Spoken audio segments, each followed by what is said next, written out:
Hi guys, Jeff here from Tab. Just want to share another case study about a Subaru with no reverse lights.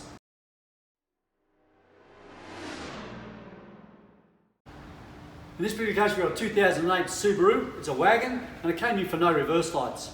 Again, we've got to remember with the wagons, most of the time we've got wiring coming up through the actual hinges, up the back of the hinges here. We've got wiring harnesses coming up and over on both sides of the car. Very common problem with any sort of wagons, especially ones that have the back opening up continually on a regular basis. They eventually break that wiring. We've got a case study on our website exactly that case. It wasn't just the reverse lights. So once we checked all the rear operational things, i.e. the wiper, number plate lights, etc., we found that a few of them weren't working. So that led us to believe there was going to be some sort of wiring issue. So it led us to checking these, they were broken. When you are repairing those, just make sure you're using the right type of wire too. It has to be a very flexible wire. So lots of strands, very thin strands of copper in the wire, not very stiff, because if it's stiff and you bend it a few more times, it'll break. So just make sure you use the right wire in fixing any sort of hinge wiring, whether it be door hinges or even rear tailgate hinges on wiring.